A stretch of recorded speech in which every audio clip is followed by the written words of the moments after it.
Hello అండి, నమస్తే. ఈరోజు మనం చికెన్ని గుజ్జుగా కర్రీ తయారు చేసుకుందామండి. ఇందులో ఒక పొడి వేసి మనం ఈ చికెన్ కూరని తయారు చేసుకుంటే చాలా బాగుంటుంది. గుజ్జుగా వేడివేడి అన్నంలో కానీ సైడ్ డిష్గా కానీ కలుపుకొని తింటే బ్రహ్మాండంగా ఉంటుందండి. మరి అందరూ కూడా ట్రై చేయాల్సిన రెసిపీ అండి, చాలా బాగుంటుంది. ఓకే అండి, ఈ చికెన్ కర్రీని ఎలా తయారు చేసుకోవాలో చూసేద్దాము.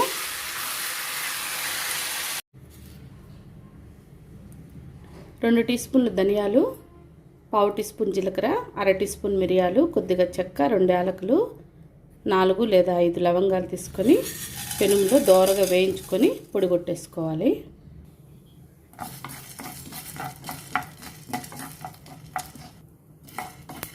ఇలా సన్న మంట మీద మంచి కలర్ వచ్చేంత వరకు, కమ్మని వాసన వచ్చేంత వరకు వేయించి పక్కన ప్లేట్లో పెట్టుకొని చల్లార్చుకోవాలి.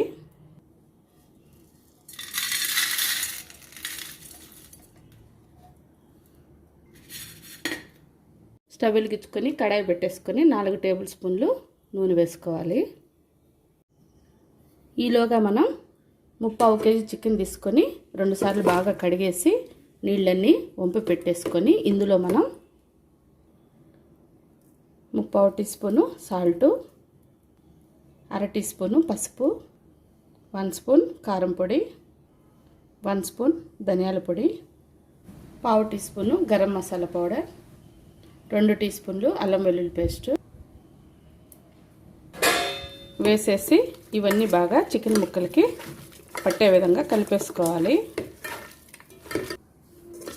నూనె కాగే లోపల ఇవి టకటక అని వేసేసి మనం కలిపేసుకోవచ్చండి. లేదంటే కూడా మనం ముందే చికెన్ కడుక్కున్నప్పుడు ఉప్పు, కారం, ధనియాల పొడి, అల్లం వెల్లుల్లి పేస్ట్ అన్నీ వేసేసి కలిపి 1 గంట పాటు నాననిచ్చి తర్వాత చేసుకుంటే కూడా చాలా బాగుంటుంది. టైం లేనప్పుడు ఇలా టకటక అని చేసేయచ్చు. నూనె కాగిన తర్వాత కొద్దిగా సాజీర వేసుకుందాం. పావు టీ స్పూన్ వేసుకుంటే సరిపోతుంది. సాజీర వేగిన తర్వాత 2 మీడియం సైజు ఉల్లిపాయలు తీసుకొని ఇలా చిన్న చిన్న ముక్కలుగా కట్ చేసి ఇందులో వేసేసుకోవాలి. 3 పచ్చిమిరపకాయలు ఇలా చిన్న చిన్నగా కట్ చేసి అవి కూడా వేసేసుకోవాలి. తర్వాత కొద్దిగా కరివేపాకు వేసేసి వీటిని మనం వేపుకోవాలి.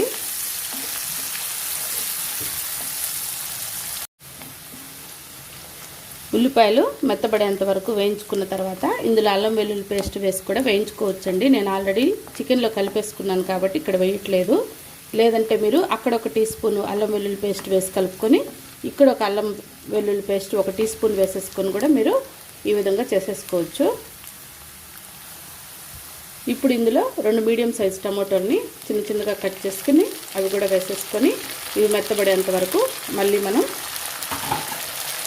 వీటిని కలుపుకుంటూ వేపుకున్నాము.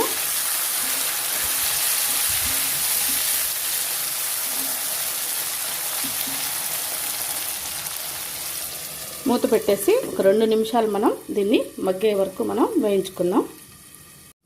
టమాటోలు మెత్తబడే లోపల మనం వేయించుకున్నాం కదా, ఇవన్నీ చల్లారిపోయినాయి. వీటిని మనం మిక్సీలో మరీ మెత్తగా కాకుండా కొంచెం బరగ్గా ఉండే విధంగా పొడి చేసి పెట్టేసుకుందాం. పొడి రెడీ అయిపోయిందండి. ఇప్పుడు టమాటోలు మెత్తబడ్డాయేమో చూసేద్దాము.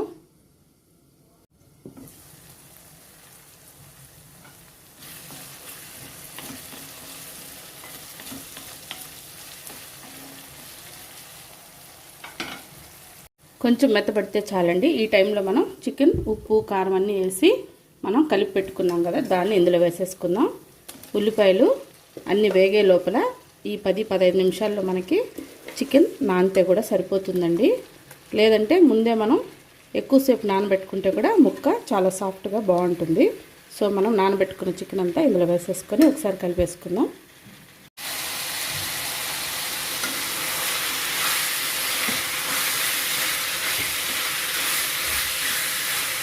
చికెన్ వేసి అంతా బాగా కలిసే విధంగా కలిపేసుకున్న తర్వాత మూత పెట్టేసి మీడియం ఫ్లేమ్లో ఒక 4-5 నిమిషాలు మనం ఈ చికెన్ని ఉడికించుకున్నాము.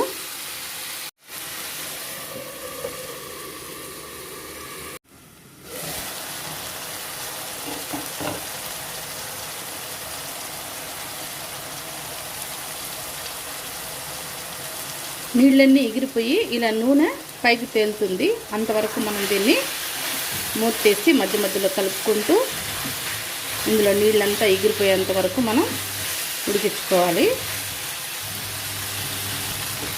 ఇందులో ఉన్న నీళ్ళతోనే ఇంతవరకు చికెన్ ఉడికింది కదండి. ఇప్పుడు మనం ఈ టైంలో చికెన్ ఉడకడానికి సరిపడా నీళ్లు పోసేసుకొని మళ్ళీ మనం ఒక 5 నిమిషాలు ఉడికించుకోవాలి. చికెన్ మునిగేంత వరకు నీళ్లు పోసుకుంటే సరిపోతుంది.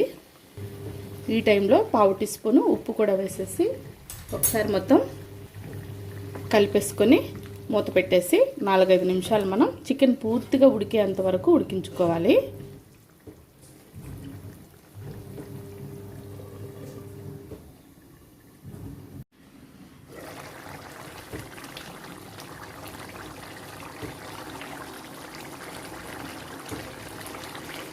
చికెన్ ఉడికిపోయిందండి. ఇందులో మనం పొడి చేసి పెట్టుకున్నాం కదా, ఆ పొడి వేసేసుకొని మళ్ళీ 1 నిమిషం సన్న మంట మీద దీన్ని మనం ఉడికించుకోవాలి.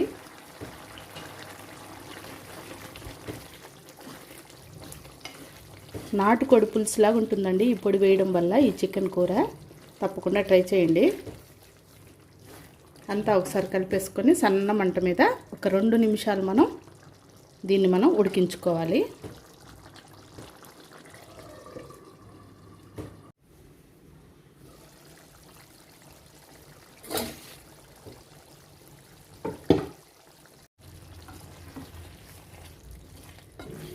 అంతే అండి. చివరిలో మొత్తం ఒకసారి కలిపేసుకొని ఉప్పు కారం సరిపోకపోతే ఈ టైంలో కూడా మనం సాల్ట్, కారం పొడి కానీ మిరియాల పొడి కానీ ఏదైనా వేసుకోవచ్చండి. ఒకసారి ఉప్పు చూసేద్దాము.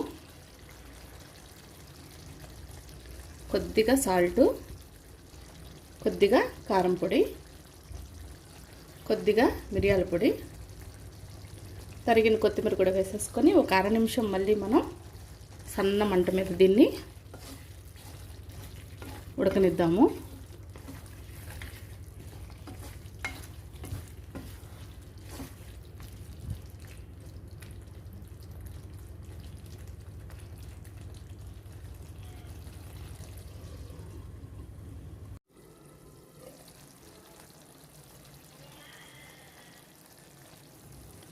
అంతే అండి, మనకి చికెన్ గ్రేవీ రెడీ అయిపోయింది. వేడి వేడి అన్నంలోకి ఈ చికెన్ గ్రేవీ వేసుకొని తిని చూడండి ఎలా ఉంటుందో. మీరే కామెంట్ చేయండి.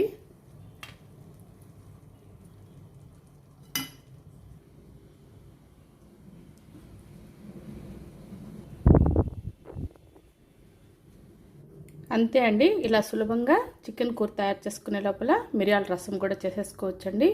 ఓకే అండి, మా ఈ రెసిపీస్ మీకు నచ్చినట్లయితే లైక్ చేసి షేర్ చేసి తప్పకుండా సబ్స్క్రైబ్ చేసుకొని పక్కనే ఉన్న బెల్ ఐకాన్ని ప్రెస్ చేయండి. అలా ప్రెస్ చేస్తే మన ఛానల్లో మిగతా రెసిపీస్ అన్నీ కూడా మీరు వెంటనే చూడొచ్చండి. మరో టేస్టీ రెసిపీతో మళ్ళీ కలుద్దామండి.